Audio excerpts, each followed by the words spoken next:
Mheshimiwa Waziri, mimi labda sikusema moja.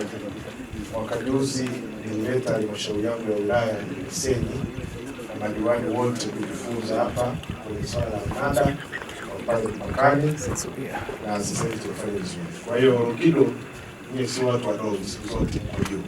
Kwa hiyo kimetende hiyo sana lakini wakati tunahitimisha, ndugu waandishi wa habari, leo mnaona kamati ya tume ya bunge ya tawala za mikoa na serikali za mitaa TAMISEMI imefika katika eneo la Longido, ambapo serikali ya Daktari Samia Suluhu Hassan imewekeza fedha nyingi kujenga shule ya wasichana ambayo inaitwa Longido Samia au Samia Longido. Shule hii imegharimu zaidi ya bilioni 4 na milioni 450 mpaka sasa hivi, lakini bado kuna majengo mengine yanaendelea kujengwa. Tunaona katika kila eneo, kila uhitaji, kila aina ya jengo liko hapa. Tunaona jengo la utawala, mabweni, madarasa, nyumba za walimu, maabara, lakini na majengo ya kwa ajili ya afya.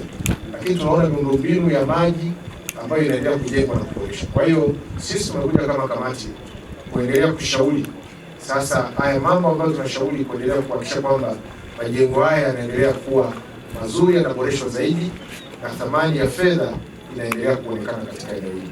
Kwa hiyo sisi kama kamati, swala la kwanza tunapongeza sana Mheshimiwa Rais Daktari Samia Suluhu Hassan kwa hizo fedha ambazo ameleta hapa Longido, na mnaona majengo kwa kweli yamejengwa. Lakini la pili, tunapongeza wizara yetu kupitia waziri wake Profesa Riziki Shemdoe na wasaidizi wake wote, manake chini ya usimamizi wa wizara hiyo ndio tunaona mambo yanatokea. Lakini pia tumpongeze mkuu wa mkoa wa Arusha Comrade Amos Makala pamoja na katibu tawala wetu Daktari Toba Nguva. Hao wote kila sehemu walipopita waliacha alama. Wao ni konokono, huwa waendi hivi, lazima waache alama. Lakini pia tumpongeze mkuu wa wilaya. Mimi nakufahamu mkuu wa wilaya, wengi zao la chama, umeingia serikalini. Kwa hiyo hapa unafanya serikali, lakini huko chini unatekeleza ilani ya Chama cha Mapinduzi. Pamoja na wasaidizi wako, tukiamini mkurugenzi mtendaji na wasaidizi, lakini na uongozi wa shule hii. Sisi kama kamati tumeelekeza mambo ambayo wizara itatekeleza kupitia mkoa, kupitia halmashauri hii, ili kuhakikisha kwamba sasa kidogo kilichobaki kinakuja kwenye kamati kuomba fedha zinaidhinishwa ili shule yetu sasa iweze kukamilika moja kwa moja.